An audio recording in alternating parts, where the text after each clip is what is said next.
No matter how much of a good gamer you are, you're always going to be facing challenges, whether you're a casual gamer or a hardcore gamer. There will always be games that will make us or break us, and a majority of us have faced those over time. Now, as I got older, I found myself using a lot less cheat codes over time, and I also hated getting advice on how to beat games. Only thing I ever really depended on mostly was strategy guides to help me get through a lot of these games. But even then, I felt like I was personally cheating with those. As stated in my previous top 10 videos, this is all my opinion, so I hope you guys enjoy the 10 most hardest games I have ever played. Coming in at number 10 on the list, we have the Immortal for the Sega Genesis. Now this game, along with Narc on the arcade, was one of the very first games I played that contained so much blood and violence. This is way before the ESRB ratings came into play. But anyway, when you play through the Immortal, everything is out to get you right away. This game really scared me a lot as a kid growing up, but as I got older, I got very frustrated with it because everything is just there. It is out to get you. The rooms are shooting spears at you. There's worms on certain platforms that will eat you alive. The goblins fights are very brutal as well. But it does pay off though, seeing a certain enemy's head explode, depending on how much time you put in on the battle. But yeah, as soon as you screw up, it'll start you right from the back from the very beginning. But I think it's a great game, nevertheless, but it did break me. But I think it helped build me up as a gamer, and I am very appreciative of this game. And I think you should check it out if you haven't already. Coming in at number 9 on the list, we have Battletoads and Battle Maniacs. Now, I'm just going to throw it out here now. I haven't beat this game at all, and I refuse to use Game Genie cheats to beat it. The farthest I can ever get into this game, it can only be Stage 3. And I'm not ashamed to admit that. Everyone knows that these Battletoads games are very extreme, and they can break you. However, I do feel satisfied that I got a chance to finally beat Battletoads, the original Battletoads on the Nintendo Entertainment System. So that kind of does make me feel proud to be a gamer in some sort of ways. But Battletoads and Battle Maniacs, I've yet to beat it, and I'm almost 30 years old. So you can go on record and laugh at me or troll. I don't care either way. I'm not losing sleep over it. I originally wanted to rank Resident Evil Code Veronica on this list because those tyrant battles are pretty damn intense along with those boss battles.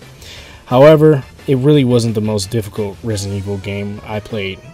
I personally would have to give it to Resident Evil 0. Now, I didn't have any issues with any boss battles with the exception that an infected giant bat. Just a FYI, if you're going to play through this game, please make sure you're prepared with a lot of herbs and health kits and first aid spray along with ammo, because this battle, it will sneak up on you. And I've had so much trouble with this, especially playing it on GameCube on a fixed camera angle. But anyway, you're going to be doing a lot of backtracking in this damn game. I shit you not.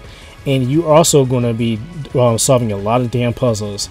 And I think this is why it's probably looked at as the black sheep of the family in the Resident Evil series. That's why no one has really heard anything from Billy since Rebecca set his ass free at the end of Resident Evil 0 after you fight that tyrant.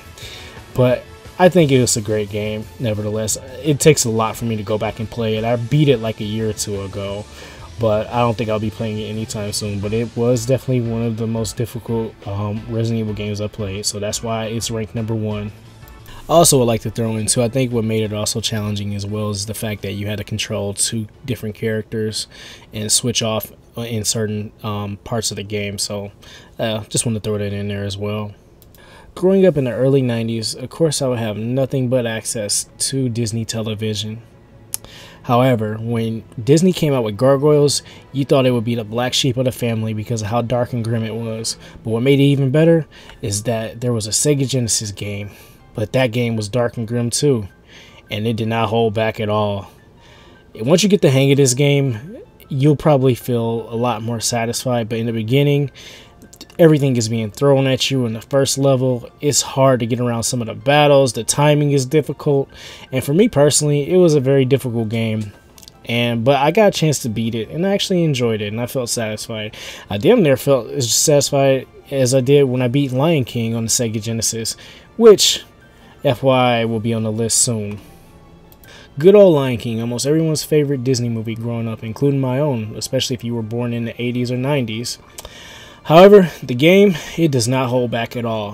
But I actually have a soft spot for this game when saying this, because it actually puts you in the place of becoming a king. And I know this sounds very corny when saying this, but just hear me out for a minute. As you progress through the game, you actually do feel like you're Simba. You're putting it all to the test to prove that you are able to take over Pride Rock. In a lot of ways, it does get very challenging, though. I know as a kid I had a hard time getting past the second level.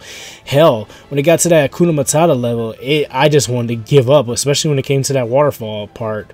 But as I grew strong, as I failed more and I grew more in this game, I actually began to love it. I love the game so much. I ended up buying the Disney Classic bundle for the PS4 and ended up getting the Platinum for it. So definitely check this out. If you want a good challenge, definitely play this. A lot of people say, since I beat it several times, especially on the hardest difficulty, like 10 times, they say I should give Souls games a chance, but I don't think I'm ready for it yet. Oh, as a bonus, a lot of people asked over years why this game was so damn difficult the way it is. Well, the creative director for both the Super Nintendo and the Sega Genesis port of this game, Mr. Lewis Castle, has a good explanation for it right here. Check this out. Well, there's a real answer there. Disney had been doing some research on rentals at Blockbuster. So for those folks listening to this podcast that are not quite as long in the tooth as myself, people used to go and rent video games. This was a thing. And if they rented it and they took it home and they got too far in the game, Disney's analytics showed that they wouldn't buy the game. And so it was critically important to Disney that they not get more than a certain percentage of the game before one night's rental, which was, I think, they estimated 6 hours or 8 hours of play. The problem was this came in very, very late. We only had from January to July to make the game to begin with, from soup to nuts. I have to be honest here with everyone. I never played the old school original Ninja Gaiden trilogy growing up. My first time I actually got introduced to the series was on the original Xbox.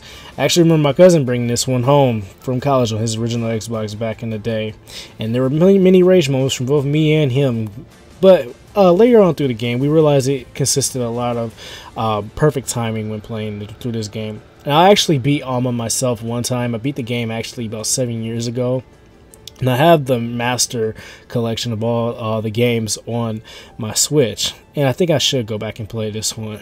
However, you know, the more I think about how dreadful this battle was, how notoriously brutal Alma is, it makes me say hell nah. But in a lot of ways too, it kind of helped me, I feel, as a gamer.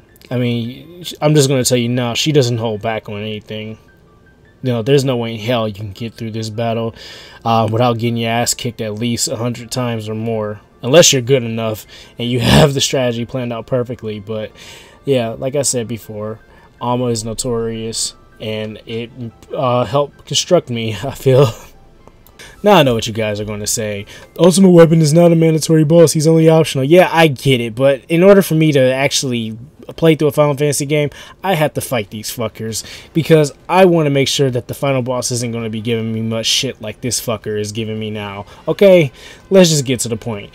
The Ultimate Weapon in Final Fantasy VIII is the worst for me, and I cannot stand fighting this guy. Shit is crazy. I really don't like that guy. What's crazy is that his defense levels are low, but his attack power is high as shit.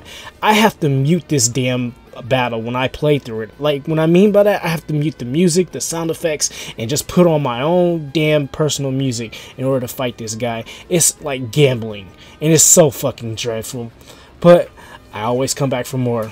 I killed the bastard 3 times. I don't know why I'm saying to myself I can't play other hard games. Go figure. This game actually trolls you from the start. This was actually one of the first Devil May Cry games I played growing up as a kid on the PlayStation 2. I remember renting it from a Blockbuster, and I remember selecting easy mode because I didn't know anything about Devil May Cry.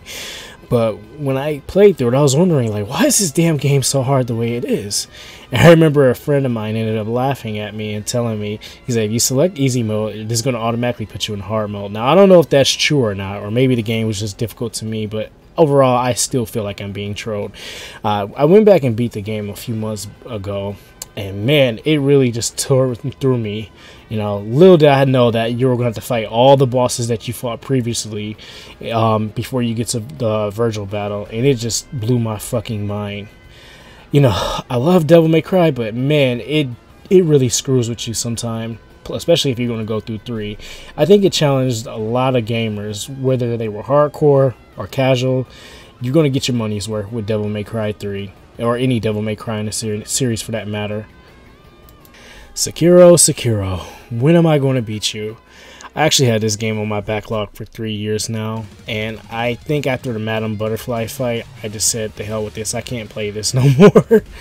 But I'm not too far from beating the game, and I need to probably finish this up as soon as possible so I can get some of my backlog out of the way. But nevertheless, Sekiro has been giving me problems ever since I bought it, and a lot of that is my fault because I was naive when buying this damn game. As soon as I saw gameplay footage of it, I'm like, oh shit, Tenchu, spiritual successor to Tenchu. And yeah, in a lot of ways, it does resemble Tenchu. It does have a lot of Tenchu elements, and Tenchu itself is fairly difficult too. However, I did not know that this was packed in with the Souls engine neither. So I was like, ah, shit. I didn't realize what I was getting myself into because I never played any Souls games at all. But nevertheless, I think Sekiro itself is a very beautiful game to play, and it's a very awesome game to play. A lot of it relies on strategy, just like a Souls game, and it relies on your timing. If you know how to maneuver with the bosses and how to get through it, you'll be fine. And I think the problem with me is, and why I haven't finished it, is because I just don't have the patience for it right now. But I would like to beat it one day, and I guess I should beat it soon. Before I give my number one pick, I would like to give an honorable mention to Sephiroth and Kingdom Hearts. Now, yes, we have another optional boss here. However, we all want that 100% in this game, so we're going to fight this bastard. And of course, you know, he's difficult as hell, especially when he throws the black materia attacks on you. God, I can't stand that bastard.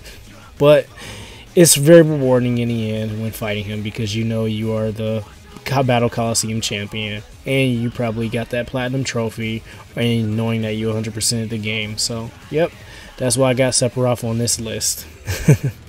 For my number one pick, I chose Malice from Shadow of the Colossus. Now I know what a lot of people are going to say in the comments, just attack his head, just get on the back and attack him. Yeah, I get it, but let's be real, this battle drags on, and we all know that his attack power is like up there. Any wrong move you make, any bad timing you have, you're fucked. Let's just be honest when playing this. Like, I get it that, you know, there's an easy way to beat him once you know how to maneuver around him, but try playing this on hard. The guy does not hold back at all. I actually went back and played this, and I think the quickest I've ever beaten him was about 40 minutes, but this is a strong, big, epic battle in the game, and it really challenges who you are as a gamer, and it's actually one of my favorite PlayStation 2 exclusives. You can also get this from the PlayStation 3 store and PS4 if you want to go back and replay it, but it's definitely satisfying to play this, and now that I think about it, I might want to get the Platinum Trophy in this. Though difficult games are very challenging and punishing, they reward us as gamers in a lot of ways. We learn to adapt to new environments that we are not familiar with. So when we go into playing other new games, we'll learn how to do the same in those environments as well, and so on and so on. And it also gives us a reason to brag about our trophies and our achievements as well. But nevertheless, it's all about having fun and enjoying these games, and this is why a lot of people like playing a lot of difficult games like Dark Souls and Elden Ring and Sekiro, and you know, so on and so on. So that's the message I just want to get across on the channel. Enjoy what you play and have fun. This is Drex, and I am out.